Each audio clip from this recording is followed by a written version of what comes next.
Hello दोस्तों, नमस्कार। स्वागत है आप सभी का। कैसे हैं आप सब? उम्मीद करते हैं आप सभी अच्छे होंगे। दोस्तों, आज के इस वीडियो में हम बात करेंगे नदियों के किनारे बसे शहरों को लेकर कुछ प्रमुख सवाल। हमने भाग 1 कर लिया है, जिसका लिंक आपको मिल जाएगा। भाग 2 में हम बात करेंगे उसके आगे का कार्यक्रम, जहाँ पे हम लोग बात करेंगे कुछ और इम्पोर्टेंट सवाल। आइए स्टार्ट करते हैं। ये सारे ही आपके एग्जाम के लिए बेहद जरूरी हैं। पहला सवाल है, केराकत आपको किस नदी के किनारे दिखाई पड़ता है? बहुत सारे सवाल ऐसे होंगे जो आपने कभी सुने ही नहीं होंगे। ये केराकत आपका जो स्थान है, पहले तो आप ये जान लीजिए, ये उत्तर प्रदेश के जौनपुर में स्थित एक प्रमुख नगर है। महात्मा बुद्ध के समय केराकत की बड़ी भूमिका थी और इसे कीटगिरी के नाम से जाना जाता था। फिलहाल ये जो स्थान है वो आपका गोमती के किनारे स्थित है। किसके किनारे है, इसको आप अच्छे से याद रखिएगा। ये आपका गोमती के किनारे स्थित माना जाता है। नेक्स्ट, कांचीपुरम आपको किस नदी के किनारे दिखाई पड़ेगा? आपका जो कांचीपुरम नामक स्थान है, ये आपको किसके किनारे दिखाई पड़ेगा? तो याद रखिएगा, ये आपका वेगावती नदी के किनारे आपको दिखाई पड़ेगा। कांचीपुरम तमिलनाडु का एक प्रमुख और सुंदर शहर माना जाता है। शहर के ऐतिहासिक स्मारकों में कैलाशनाथर और वैकुंठा पेरुमल मंदिर शामिल हैं। तो ये इंपॉर्टेंट है और ऐतिहासिक रूप से इसको आप याद रखते हैं। बद्रीनाथ किस नदी के किनारे स्थित है? बद्रीनाथ के विषय में पहले जान लीजिए। बद्रीनाथ धाम उत्तराखंड के गढ़वाल क्षेत्र में स्थित है और बड़ा ही सुंदरता का प्रतीक माना जाता है। फिलहाल आपका अलकनंदा यहाँ पे सही उत्तर होगा और आपने काफी सुन रखा होगा इसके बारे में। आपका कोलकाता किस नदी के किनारे आपको दिखाई पड़ता है? कोलकाता आपको हुगली नदी के किनारे दिखाई पड़ता है, जो कि बहुत ज्यादा इंपॉर्टेंट भी है। कोलकाता भारत के पश्चिम बंगाल राज्य की राजधानी है। कोलकाता भारत का दूसरा सबसे बड़ा महानगर और पांचवा सबसे बड़ा बंदरगाह माना जाता है। कोलकाता को महलों का शहर कहा जाता है, आनंद का शहर कहा जाता है। ये कोलकाता को लेकर फेमस है। कटक किस नदी के किनारे स्थित है? कटक बड़ा इंपॉर्टेंट है। महानदी, कठजोड़ी, वैतरणी, आपके पास ऑप्शन बहुत सारे उपलब्ध हैं। तो ये उड़ीसा का एक प्रमुख नगर है। ये महानदी और इसकी सहायक नदी कटजोड़ी नदी के संगम पर बसा हुआ है। तो यहाँ पे दोनों सही हैं, ए और बी दोनों ही आपके लिए ठीक है। आगे बढ़ते हैं। नई दिल्ली आपको किस नदी के किनारे दिखाई पड़ेगा? ये जो आपका नई दिल्ली है, ये यमुना के किनारे आपको दिखाई पड़ेगा। नई दिल्ली दिल्ली महानगर के भीतर स्थित है। ये भारत की राजधानी है और मुंबई के बाद ये देश का दूसरा सबसे अमीर शहर भी माना जाता है। डिब्रूगढ़ आपका किस नदी के किनारे स्थित माना जाता है? तो डिब्रूगढ़ आपका जो है वह ब्रह्मपुत्र के किनारे आपको दिखाई पड़ेगा या स्थित माना जाएगा। बड़ा इंपॉर्टेंट है। डिब्रूगढ़ हिमालय की श्रृंखलाओं के समीप ब्रह्मपुत्र के तट पर स्थित माना जाता है। यह पर्यटन के आधार पर बड़ा ही ऐतिहासिक स्थल है। आपका बड़ोदरा किस नदी के किनारे आपको दिखाई पड़ता है? तो आपका जो उत्तर है वो हो जाएगा विश्वामित्री, जो कि आपको ठीक से याद रखना है। चलिए, इसके विषय में आपको अगर हम बता दें तो बड़ोदरा इसे पहले बड़ोदरा या बड़ौदा के नाम से जाना जाता था। यह विश्वामित्री नदी के तट पर स्थित है। यह गुजरात राज्य का तीसरा सबसे अधिक जनसंख्या वाला शहर माना जाता है। मथुरा आपका किस नदी के किनारे है? तो मथुरा आपका यमुना नदी के किनारे है। मथुरा को श्री कृष्ण की जन्मस्थली के रूप में जाना जाता है।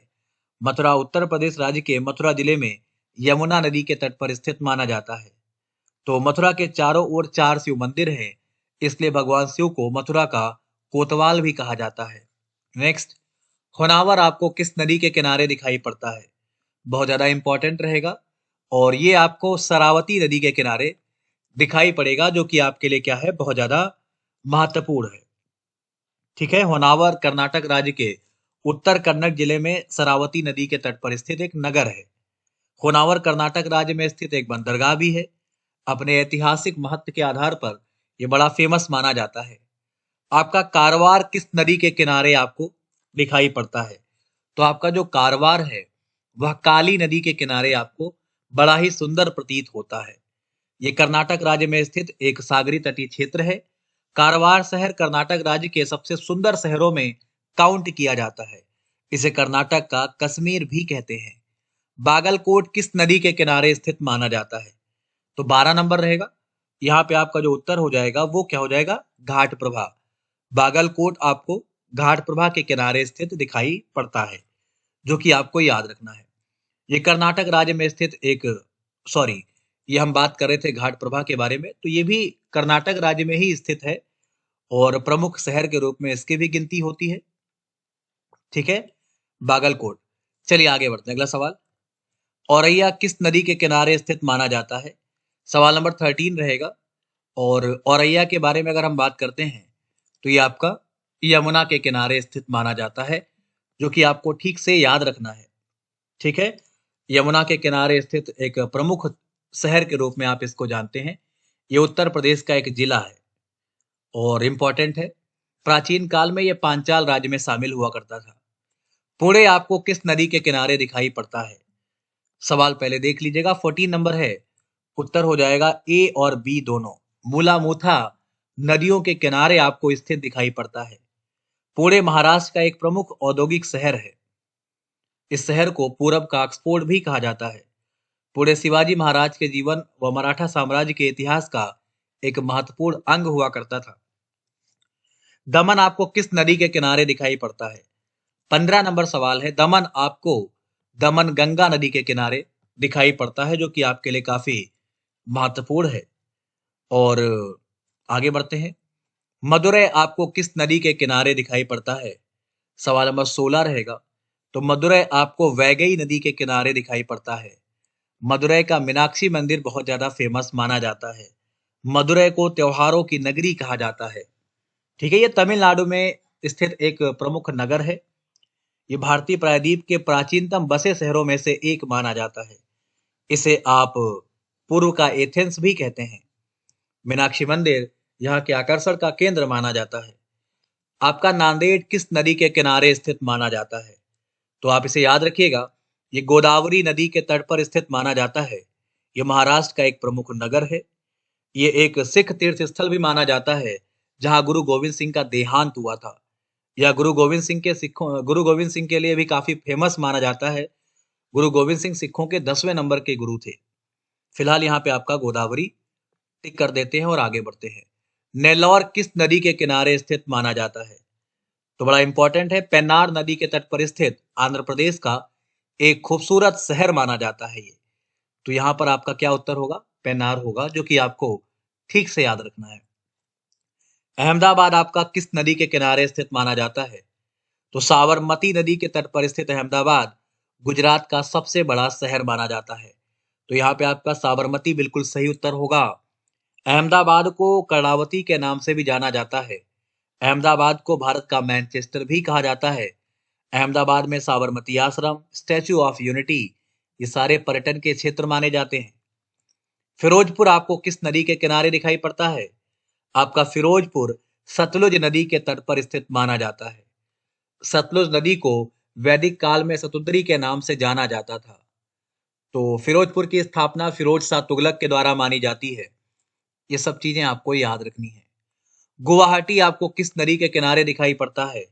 तो आपका गुवाहाटी ब्रह्मपुत्र नदी के तट पर स्थित असम राज्य का प्रमुख नगर माना जाता है। तो यहाँ पर आपका उत्तर ब्रह्मपुत्र है। प्राचीन काल से इसे ये जो नगर है इसे ज्योतिषपुर के नाम से जाना जाता था। ये नगर प्राचीन हिंदू देवता के लिए फेमस माना जाता था।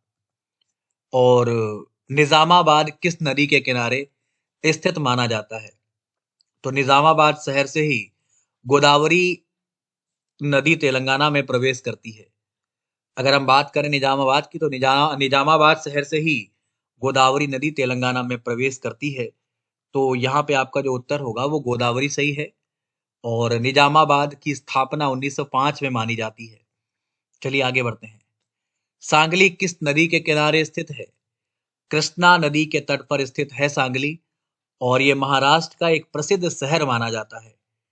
तो यहाँ पर जो आपका उत्तर होगा वो क्या होगा? कृष्णा। सांगली अपने हल्दी व्यापार, अंगूर और भारत में चीनी की कारखानों के लिए फेमस माना जाता है। तो ये सब चीजें आपको याद रखना है। सांगली हल्दी का जीआई टैग भी इससे संबंधित है।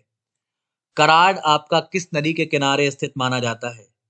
तो कराड़ जो है ये कृष्णा और कोयना नदी के संगम पर स्थित है। इसे प्रीति संगम के नाम से भी जाना जाता है। और बड़ा इंपॉर्टेंट है, आपको याद रखना है, भूलना बिल्कुल नहीं है। अगला सवाल रहेगा, बरौनी किस नदी के किनारे स्थित माना जाता है? बरौनी बिहार राज्य के बेगूसराय जिले में स्थित है। ये गंगा नदी के तट पर स्थित माना जाता है। बरौनी उत्तर बिहार का प्रमुख औद्योगिक नगर भी है। बरौनी में तेल शोधन कारखाना और एक ताप शक्ति संयंत्र है, जो कि बड़ा फेमस है, जो कि आपको याद रखना है। क्लियर? तो ये आपके प्रमुख सवाल हैं भाग 2 के, जो आपके एग्जाम में आ सकते हैं, आपके परीक्षा के लिए जरूरी हैं, आप इन्हें याद कर लें। भाग 3 के साथ हम आपसे जल्द मुलाकात करेंगे। फिलहाल अगर आपने अभी तक अनअकैडमी ज्वाइन नहीं किया है तो आप ज्वाइन कर सकते हैं। नीचे वीडियो के डिस्क्रिप्शन में लिंक है, जहां से आप मुझे फॉलो कर सकते हैं। वहां पर आप मेरी फ्री क्लास कर सकते हैं, जिसके लिए आपको ये कोड यूज करना है। अगर आप मेरी पेड क्लास करना चाहते हैं, उसके लिए भी आपको सेम कोड यूज करना है। तो जरूर ज्वाइन करिए। वहां पर आप मेरी पुरानी क्लास और आने वाली सभी क्लास देख सकते हैं, जो कि आपके आगामी परीक्षा के लिए बेहद महत्वपूर्ण है। तो आप जरूर ज्वाइन करें। ये आपके नॉर्मल से चार्ज है, जिनको देकर आप ज्वाइन कर सकते हैं पेड क्लास या प्लस की क्लास। तो हम आपसे जल्द मुलाकात करेंगे भाग 3 में।